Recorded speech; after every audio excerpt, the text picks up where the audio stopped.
आज हम लोग जो है ब्रह्मांड के बारे में अध्ययन करेंगे। भूगोल की हमारी जो टीम है आज से जो है क्लासेस शुरू की हैं। इसमें जो है सबसे पहले हम लोग ब्रह्मांड की उत्पत्ति कैसे हुई, ब्रह्मांड होता क्या है, इन सब के बारे में अध्ययन करेंगे। क्योंकि पूरी सृष्टि का निर्माण तभी हुआ होगा जब पहले कभी ब्रह्मांड का निर्माण हुआ, क्योंकि सृष्टि जो है इस किसके अंतर्गत आती है, ब्रह्मांड के अंतर्गत आती है। तो अगर आपसे कोई पूछे कि ब्रह्मांड होता क्या है, ब्रह्मांड क्या होता है, तो आप कह सकते हैं कि ब्रह्मांड अंतरिक्ष का, संपूर्ण अंतरिक्ष का एक सम्मिलित रूप है। इस अंतरिक्ष में जितने भी द्रव, ऊर्जा उपलब्ध हैं, इन सब को सम्मिलित करके ब्रह्मांड बना है। अतः आप कह सकते हैं कि ब्रह्मांड में मुख्य रूप से कई अंतरिक्ष हैं। अब देखिए, जैसे अब एक क्वेश्चन क्रिएट हो जाएगा कि आपके अंदर कि अंतरिक्ष क्या होता है। कोई पूछ ले कि अंतरिक्ष क्या होता है। अंतरिक्ष एक रिक्त स्थान होता है किसी खगोलीय पिंड के। अगर कोई खगोलीय पिंड है, उन दोनों खगोलीय पिंडों के बीच के रिक्त स्थान को अंतरिक्ष कहते हैं।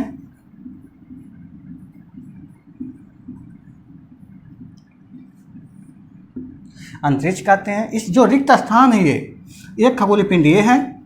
मान लीजिए इसे, अगर ये पृथ्वी है, ये मंगल है, इनके बीच के जो खाली स्थान होते हैं इन्हें ही क्या बोलेंगे, अंतरिक्ष बोलेंगे। तो ऐसे एक अंतरिक्ष ये हो गया। दूसरा अंतरिक्ष ऐसे भी हो सकता है, अंतरिक्ष के बन सकता है। एक ये पृथ्वी है खगोलीय पिंड, दूसरा यहाँ पे मान लीजिए शनि है। शनि और पृथ्वी के बीच में जो रिक्त स्थान है, एक ग्रह से जब दूसरे ग्रह पे आप जाएंगे तो उसके बीच का जो स्थान होता है उसे ही अंतरिक्ष बोलते हैं। तो एक अंतरिक्ष यहाँ पे भी बन जाएगा अंतरिक्ष। अब इससे क्या आप लोग समझ सकते हैं कि जो ब्रह्मांड है इसमें बहुत सारे अंतरिक्ष हैं। इसके बाद अब देखिए, ब्रह्मांड के अंतर्गत बहुत सारे तारे होंगे, आकाशगंगाएं होती हैं, और उसके साथ साथ आकाशगंगा अगर है तो आप बता ही देंगे कि उसमें आप बहुत सारे ग्रह भी हो सकते हैं, ठीक। और अपना सोलर सिस्टम भी इसी ब्रह्मांड के अंतर्गत ही है। तो ब्रह्मांड के अंतर्गत हम संपूर्ण अंतरिक्ष का अध्ययन करते हैं और आता है उसके अंदर, ब्रह्मांड के अंदर संपूर्ण अंतरिक्ष आता है। और साथ ही साथ उसमें उपस्थित जो द्रव, जितने भी द्रव्य हैं और ऊर्जा, इनके सम्मिलित रूप से ब्रह्मांड का निर्माण हुआ है। ब्रह्मांड का निर्माण 15 अरब वर्ष पूर्व घने बादल के रूप में, जिसमें अत्यधिक ऊष्मा थी, हीट थी, और उसमें हीलियम तथा हाइड्रोजन उपस्थित थे। अब आपको ये समझ में आ गया होगा कि ब्रह्मांड हमारा बहुत पहले उसका निर्माण हो चुका है। अब इस ब्रह्मांड के अंतर्गत अगर आप कोई, जो ब्रह्मांड है इसके अंतर्गत बहुत से खगोलीय पिंड होंगे। खगोलीय पिंड में जैसे आपके ग्रह हो गए, उपग्रह हो गए, ठीक, तारा हो गया। अगर हम ब्रह्मांड का जो अध्ययन करते हैं, अगर कोई क्वेश्चन पूछ सकता है कि ब्रह्मांड के अध्ययन को क्या कहते हैं, ब्रह्मांड के वैज्ञानिक अध्ययन को, वैज्ञानिक पूर्ण रूप से अध्ययन को कॉस्मोलॉजी कहते हैं। तो ये इम्पोर्टेंट है कि ब्रह्मांड के अध्ययन को क्या बोलते हैं, कॉस्मोलॉजी। इसके अंतर्गत जितने भी ग्रह आते हैं, उपग्रह हैं, साथ में साथ आपके तारे जितने हैं, स्टार जितने हैं, उनका हम अध्ययन करते हैं वैज्ञानिक रूप से। तो उसे क्या बोलते हैं, कॉस्मोलॉजी। अब इसी तरह आप अंतरिक्ष समझ गए, तो सबसे पहले क्वेश्चन हो सकता है कि सबसे पहले अंतरिक्ष में गया कौन। कोई तो ऐसा व्यक्ति रहा होगा जो सबसे पहले अंतरिक्ष में गया होगा। तो ये रूस के, ये कौन अंतरिक्ष में सबसे पहले रूस के यूरी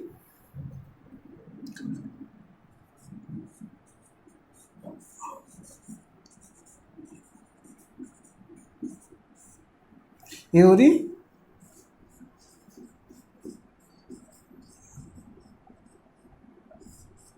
रूस के यूरी गगोरियन ने नामक व्यक्ति जो अंतरिक्ष में सबसे पहले गए थे।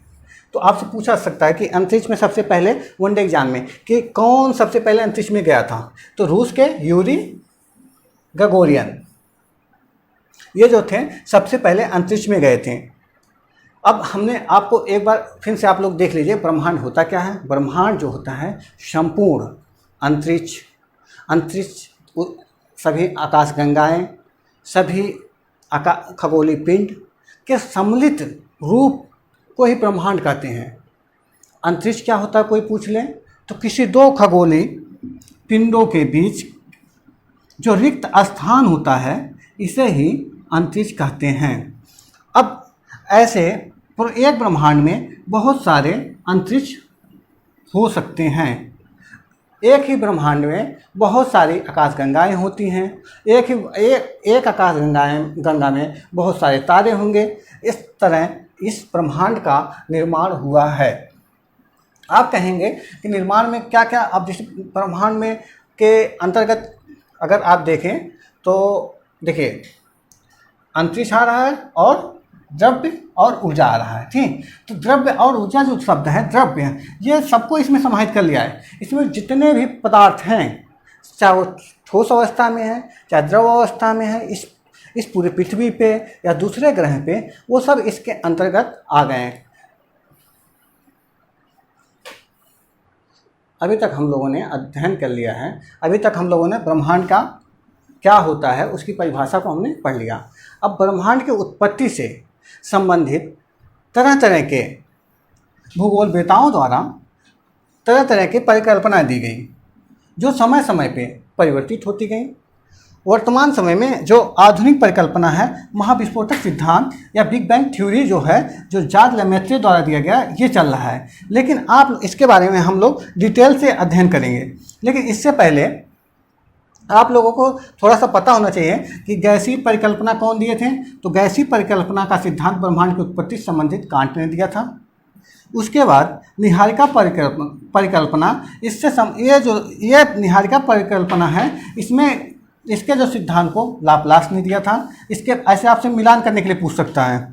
अद्वैत तारक परिकल्पना रसेल के द्वारा दिया गया है।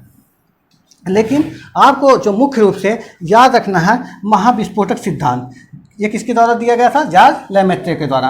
आधुनिक समय में ब्रह्मांड के उत्पत्ति से संबंधित यही जो है परिकल्पना मान्य है। अब देखिए आपको बताते हैं कि महाविस्फोटक सिद्धांत में क्या उन्होंने जॉर्ज लेमेत्रे ने बताया था कि कैसे ब्रह्मांड का उत्पत्ति हुआ। अभी तक हम लोगों ने पढ़ा कि जो ब्रह्मांड की उत्पत्ति से संबंधित जो मुख्य परिकल्पनाएं थी उसके बारे में हमने बताया। हमें अब यहाँ पे जो आधुनिक समय में महाविस्फोटक सिद्धांत जो बिग बैंग थ्योरी के नाम से जाना जाता है, जो वर्तमान समय में मान्य है, उसके बारे में हम आप लोगों को पढ़ाएंगे। सबसे पहले बताना चाहते हैं कि महाविस्फोटक सिद्धांत किसने दिया। एक क्वेश्चन यहीं से बन जाएगा आपका कि महाविस्फोटक सिद्धांत किसके द्वारा दिया गया है। तो जॉर्ज लेमेत्रे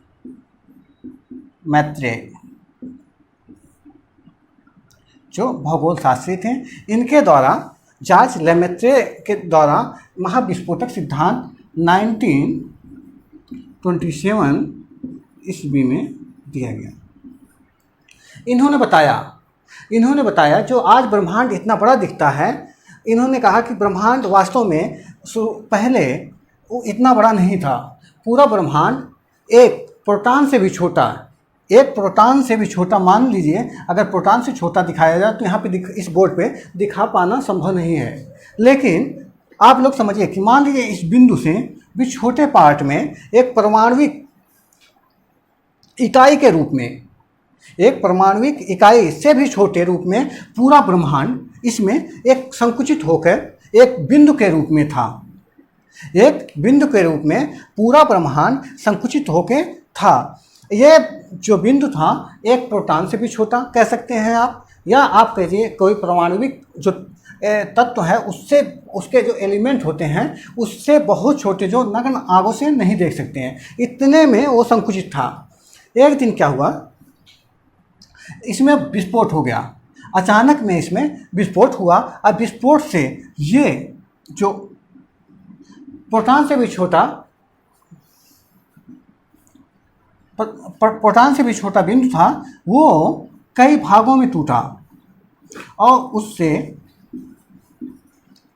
कई पदार्थ निकले, कई पिंड निकले, साथ ही साथ में ऊर्जा भी निकली। और यही निरंतर रूप से यह जो संकुचित बिंदु था वो निरंतर रूप से बढ़ते हुए चला जा रहा है। इसके विकास से ही आज ब्रह्मांड का विस्तार होते हुए चला जा रहा है। अतः बिग बैंग थ्योरी का सिद्धांत ये है, समझ लीजिए कि जॉर्ज लेमेत्रे ने 1927 में कहा कि पूरा ब्रह्मांड एक बिंदु के रूप में था। यह बिंदु जो था एक प्रोटॉन से भी छोटी इकाई के रूप में था, लेकिन इसी में पूरा ब्रह्मांड संकुचित था।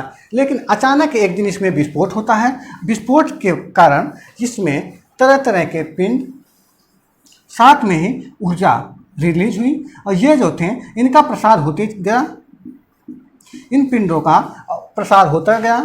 साथ ही साथ इससे बहुत सारे धूल कण भी निकले, साथ में गैसें निकली, ऊर्जा निकला। इनसे ही आगे चल के ब्रह्मांड का उत्पत्ति होता है। यही बिग बैंग थ्योरी का सिद्धांत था, मेन कॉन्सेप्ट। आप लोगों को वनडे एग्जाम में इतना ही जानना जरूरी है कि बिग बैंग थ्योरी में क्या था। बिग बैंग थ्योरी में उन्होंने कहा कि पूरा ब्रह्मांड एक पॉइंट के रूप में संकुचित था, उसमें अचानक में विस्फोट होता है 13 अरब साल पहले। कितने अरब साल पहले इसमें विस्फोट होता है? 13 अरब साल पहले विस्फोट होता है। इससे पहले विस्फोट होने के बाद ये जो है कई पिंडों में, साथ साथ ऊर्जा में, धूल गैस, धूल कण इत्यादि का यहाँ से निकलता है और यह निरंतर इनका प्रसार, सबका प्रसार होता जाता है। इसी से आज जो है अंतरिक्ष में तरह तरह के खगोलीय पिंड दिखाई पड़ते हैं, क्षुद्र ग्रह दिखाई पड़ते हैं, साथ ही साथ में ग्रहों की उत्पत्ति यहीं से पता चलती, इन्हीं संकल्पना पे आधारित है। अब इससे पहले ऐसा मानना था कि ब्रह्मांड और था ही नहीं और मानव का अस्तित्व नहीं था, ना ही कोई मैटर था। अब देखिए, अब हम लोग एक एक जो ब्रह्मांड से संबंधित शब्दावलियाँ उनके बारे में पढ़ते हैं। जैसे आकाश गंगा या गैलेक्सी क्या होता है? आकाश गंगा या गैलेक्सी एक तारों का समूह है। यह विशाल तारों का समूह होता है। एक आकाश गंगा में लगभग 1 लाख मिलियन तारे होते हैं। एक आकाश गंगा में लगभग 1 लाख मिलियन तारे होते हैं। ये तारों का समूह है, तारों का समूह है।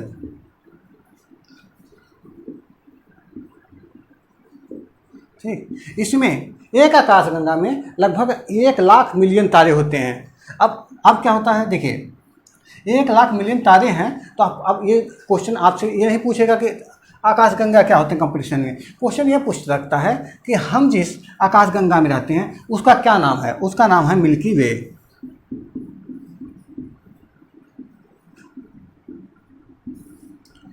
अब ये छोटी छोटी शब्दावलियाँ, इस पर ज़्यादा समय ना लेके आप लोगों को जो यहाँ से इम्पोर्टेंट है वही बताया जाएगा। अब इसके बाद निहारिका पूछ ले सकता है कि नेबुला क्या होता है? निहारिका या नेबुला। अब निहारिका जो होता है यह धूल गैस कणों से बना हुआ बादल है जो प्रकाश दीप्त होते हैं, जो कैसे दिखाई पड़ते हैं? प्रकाशमान दिखाई पड़ते हैं। जैसे ऐसे बादलों का समूह होता है, ठीक, इसमें गैस होती हैं, धूल कण होते हैं। इसमें स्पेशल ये होता है कि ये बादल जो दिखते हैं धूल गैस कणों से मिलके, इसमें प्रकाश, जैसे इसमें से एक चमक निकलती है। ये जो चमक दिखाई पड़ती है ये इन नेबुला की नहीं होती है, ये जो तारे होते हैं उनसे ये प्रकाश प्राप्त करते हैं। अब ये क्वेश्चन हो सकता है कि हमारा जो है, हमारे जो मिल्की वे है उसमें कौन सी नेबुला पाई जाती है, तो उसमें कौन सी निहारिका पाई जाती है? तो हमारे मिल्की वे में ओरियन निहारिका हमारे मिल्की वे में उपस्थित है। हमने आपको बता दिया आकाशगंगा क्या है। आकाशगंगा तारों का समूह है, ठीक, जिसमें एक आकाशगंगा में लगभग 1 लाख मिलियन तारे पाए जाते हैं। और ऐसे ही हमारे पूरे ब्रह्मांड में लगभग कितनी आकाशगंगाएं हैं? लगभग 1 लाख मिलियन आकाशगंगाएं हैं। तो आप समझ रहे होंगे कि ब्रह्मांड कितना बड़ा है। बिग बैंग थ्योरी सिद्धांत कहता है कि जो ब्रह्मांड है वो निरंतर प्रसार होता जा रहा है, आकाशगंगाएं बढ़ती जा रही हैं। इसलिए ब्रह्मांड के जो केंद्र पॉइंट है उसके बारे में अभी तक जो है जानकारी नहीं है, क्योंकि ये अगर मान लीजिए कोई सर्किल है, अगर एक छोटा सर्किल है या इसका कोई रेडियस है तो यहाँ पे इसका केंद्र बिंदु तो हम निकाल सकते हैं, लेकिन ब्रह्मांड निरंतर फैलता चला जा रहा है। आज ये है तो कल ये, तो इसलिए इसका केंद्र बिंदु यहाँ, कभी यहाँ, आज ये इस सर्किल के लिए यहाँ था, इसके लिए यहाँ हो सकता है, इस बड़े वाले सर्किल के लिए यहाँ, तो इसलिए केंद्र बिंदु जो है ब्रह्मांड का पता नहीं चल पा रहा है, क्योंकि जो हमारा ब्रह्मांड है निरंतर फैलता चला जा रहा है। इसके बाद हम लोग आपको पढ़ाएंगे तारामंडल। अब हम लोग अध्ययन कर रहे हैं हम लोग अध्ययन कर रहे हैं तारामंडल। अब अभी तक हम लोग आकाशगंगा, निहारिका, इसके बारे में पढ़ा। अब हम लोग पढ़ने जा रहे हैं तारामंडल। तारामंडल जो होता है तारा का समूह होता है, लेकिन इसमें तारों का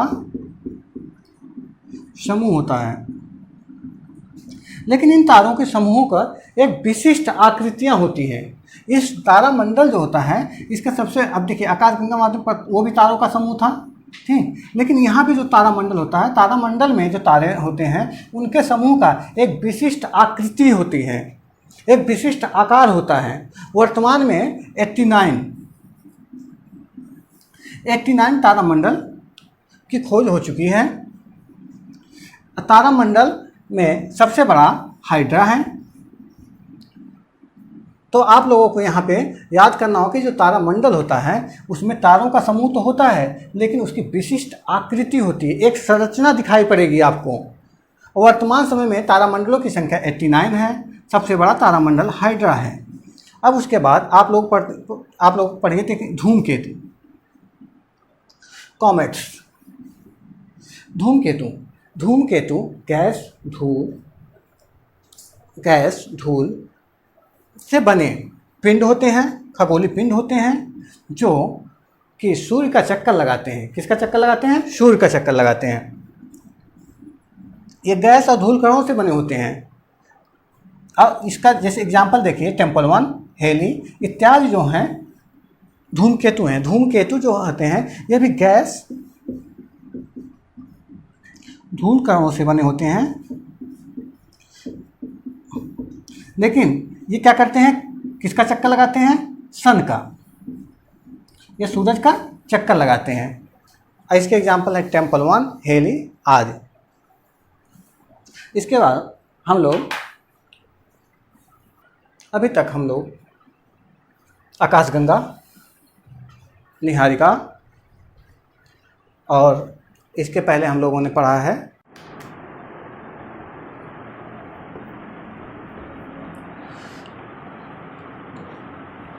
क्षुद्र ग्रह में के बारे में अध्ययन में आप अगर देखेंगे तो पता चलता है कि क्षुद्र ग्रह भी ठोस आकाशीय पिंड होते हैं, और ये जो होते हैं मंगल और बृहस्पति के बीच में एक बेल्ट जो बनी है सौरमंडल सिस्टम में, वहाँ पे बहुत सारे क्षुद्र ग्रह दिखाई पड़ते हैं, जो सूरज का किसका चक्कर लगाते हैं? ये भी सूरज का चक्कर लगाते हैं। ये क्षुद्र ग्रह जो होते हैं इनकी लगभग संख्या 45,000 के आसपास है। इसके बाद हम लोग पढ़ते हैं उल्का। ये ठोस छोटे आकाशीय पिंड होते हैं।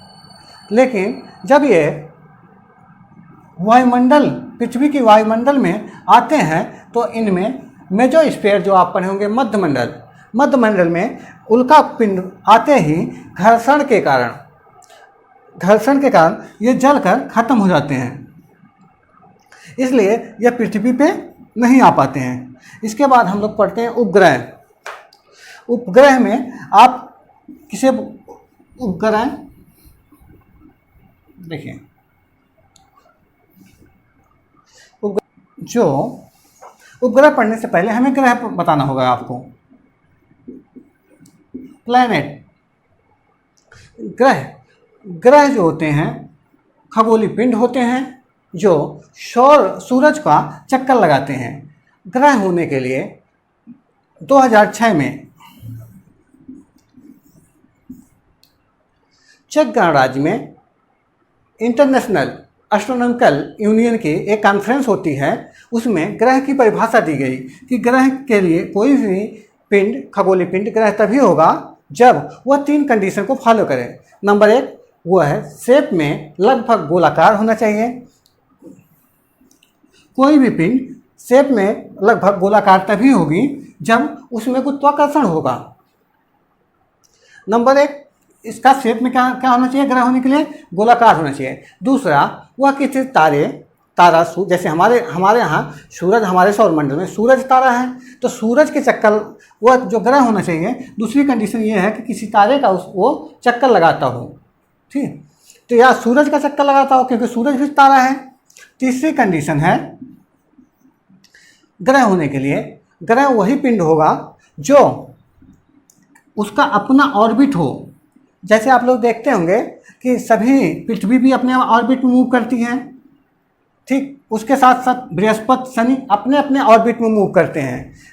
लेकिन अगर कोई किसी भी पिंड का ऑर्बिट निर्धारित नहीं होगा, वह कुछ समय के लिए दूसरे के ऑर्बिट में जाएगा, या तो जो अपने ऑर्बिट में आने वाले जो आकाशीय पिंड हैं उनको या तो अपनी ओर आकर्षित करके उन्हें डिस्ट्रॉय कर दे, या तो उन्हें अपने चारों ओर घुमाने लगे, तभी उसे ये अगर तीसरी कंडीशन भी फॉलो करता है तभी उसे ग्रह कहेंगे। तीसरी कंडीशन कहने का मतलब है कि कोई भी खगोलीय पिंड ग्रह तभी कहा जाएगा अगर वह अपने ऑर्बिट को साफ रखे और उसका ऑर्बिट निश्चित हो। इससे पहले देखें, हमारे सौरमंडल में 9 ग्रह थे, जिसमें या प्लूटो जो ग्रह था उसको बाहर इसीलिए निकाल दिया गया क्योंकि वो तीसरे 2 कंडीशन को फॉलो करता था, लेकिन तीसरी कंडीशन कि उसका निश्चित ऑर्बिट नहीं था। कुछ समय के लिए वह वरुण के ऑर्बिट पे मूव करने लगता था, जिस कारण ये जो है ग्रह की सूची से बाहर निकाल दिया गया। और उसके एक विशेषता ये भी थी कि उसका गुरुत्वाकर्षण बल इतना कम था कि उसके आसपास अगर कोई खगोलीय पिंड रहता था तो उसे अपनी ओर आकर्षित नहीं कर पाता था, इसीलिए उसे जो है इस ग्रह की सूची से 2006 में बाहर निकाल दिया गया। वर्तमान में ग्रहों की संख्या 8 है। अब उपग्रह क्या होते हैं? उपग्रह ग्रहों की चक्कर लगाते हैं। इनका अपना प्रकाश नहीं होता है, यह ग्रहों के प्रकाश पर निर्भर होते हैं। जैसे चंद्रमा, डिमोस, टाइटन, ये सब जो हैं एक उपग्रह हैं। अभी तक हम लोग ब्रह्मांड के अंतर्गत जितनी शब्दावलियाँ यूज की जाती हैं उसके बारे में एक एक करके अध्ययन किया। अब हम क्या करेंगे, आप लोगों को तारे के बारे में बताएंगे, तारे का निर्माण कैसे होता है, क्योंकि सूर्य भी एक तारा है। सूरज को समझने से पहले हमें तारा बनने का जो प्रक्रिया है उसको समझना पड़ेगा। अगली वीडियो में हम आपको ये बताएंगे कि तारे का निर्माण कैसे होता है, उसके तारे के क्वालिटी क्या होते हैं, और साथ साथ ही सौरमंडल के बारे में भी हम आगे बताएंगे।